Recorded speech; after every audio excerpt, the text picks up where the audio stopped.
दोस्तों ये कहानी है उस महासंग्राम की जब ऑस्ट्रेलिया ने पहले बल्लेबाजी करते हुए 381 रनों का पहाड़ जैसा स्कोर भारत के सामने खड़ा कर दिया था।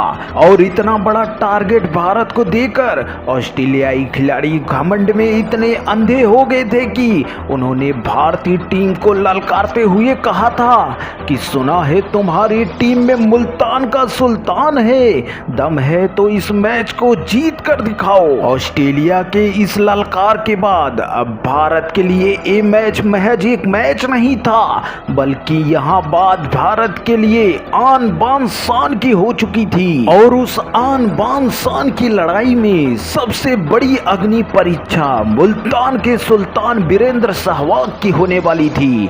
तो क्या सहवाग इस अग्नि परीक्षा में पास हो पाएंगे? इस हाई वोल्टेज मैच की पूरी हाईलाइट वीडियो मैं आपको दिखाने जा रहा हूं। लेकिन वीडियो में आगे बढ़ने से पहले अगर आप भी सहवाग को मुल्तान का सुल्तान मानते हो तो इस वीडियो पर एक लाइक और चैनल सब्सक्राइब जरूर कीजिएगा।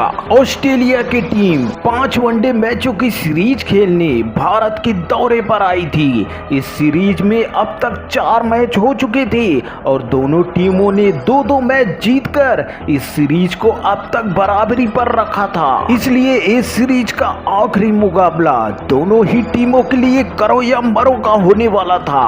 अब दोनों टीमों के कप्तान मैदान में दस्तक दे चुके थे, जहां ऑस्ट्रेलिया ने टॉस जीतकर पहले बल्लेबाजी करने का फैसला करता है। ऑस्ट्रेलियाई खिलाड़ी जैसा सोच कर आए थे आज वैसे ही अपने खेल को मैदान में दिखा रहे थे, क्योंकि 10 ओवर की समाप्ति पर ऑस्ट्रेलिया बिना किसी विकेट का 81 रन स्कोर बोर्ड पर लगा दिए थे। और रिकी पोंटिंग की शानदार 121 रनों की पारी की बदौलत ऑस्ट्रेलिया की टीम 50 ओवरों में भारत के सामने एक पहाड़ और चट्टान जैसा स्कोर खड़ा करने में सफल हो जाती है। और उसके बाद तो ऑस्ट्रेलियाई खिलाड़ियों का पैर तो मानो जमीन पर थमने का नाम नहीं ले रहा था। ऑस्ट्रेलिया को तब आशा ही नहीं बल्कि पूर्ण विश्वास था कि भारत 300 रन के आसपास भी नहीं पहुंच पाएगा। अब वक्त था भारतीय टीम की जवाबी कार्रवाई का, जहां मास्टर ब्लास्टर सचिन तेंदुलकर के साथ विस्फोटक वीरेंद्र सहवाग मैदान में आते हैं। यहां जरूरत थी भारत को एक धमाकेदार शुरुआत की, और ये धमाका किया वीरेंद्र सहवाग ने एक दनदनाता चौका जड़ के। और सहवाग ने अगले ओवर में भी दिखाया मुल्तान के सुल्तान वाला दम, और गेंद को रॉकेट से भी तेज सीधा दर्शक दिखा में पहुंचा दिया। सचिन सहवाग का प्रहार जारी था और टेंशन में आ गए थे ऑस्ट्रेलियाई कप्तान रिकी पोंटिंग।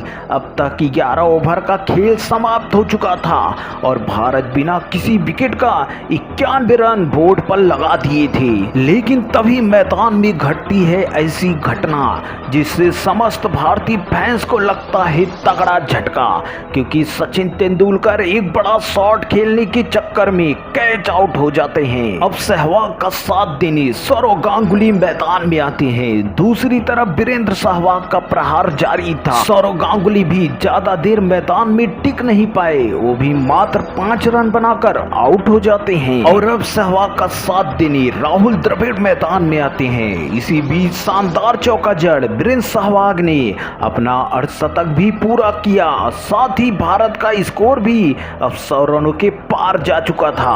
वहीं दूसरी तरफ राहुल द्रविड़ ने भी अपना हाथ खोलते हुए एक शानदार चौका जड़ दिया। लेकिन भारत के लिए दुख की ये बात थी कि राहुल द्रविड़ भी ज्यादा देर मैदान में टिक नहीं पाए।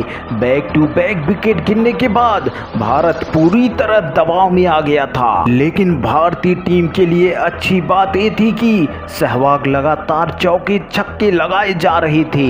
ऑस्ट्रेलियाई कप्तान रिकी पोंटिंग एक बार फिर से टेंशन में, लेकिन तुमने मुल्तान के सुल्तान को ललकारा है, इसलिए खुली आंखों से देखो मुल्तान के सुल्तान का तांडव। आज मैदान का कोई ऐसा कोना नहीं बचा था जो मुल्तान के सुल्तान वीरेंद्र सहवाग के दनदनाते शॉट से अछूता रहा हो। और फिर देखते ही देखते सहवाग ने शानदार चौका जड़ अपना शतक भी पूरा कर लेते हैं। सहवाग की मार से आज ऑस्ट्रेलिया ऑस्ट्रेलिया के गेंदबाज त्राही त्राही कर चिल्ला उठे, लेकिन आज ऑस्ट्रेलिया का पाला मुल्तान के सुल्तान से पड़ा था। इस अग्नि परीक्षा में सहवाग अपनी जान झोंक चुके थे और अपनी तूफानी बल्लेबाजी से उन्होंने बता दिया था कि दुनिया उन्हें ऐसे ही मुल्तान का सुल्तान नहीं कहती। सहवाग की शानदार 141 रनों की पारी की बदौलत भारत एक पहाड़ जैसा स्कोर को चेज कर लेती है और तोड़ देते हैं ऑस्ट्रेलियाई खिलाड़ियों का घमंड। दोस्तों, अगर आप भी सहवाग को महान ओपनर बल्लेबाज मानते हो तो इस वीडियो पर एक लाइक और चैनल सब्सक्राइब जरूर कीजिएगा। जय हिंद, वंदे मातरम।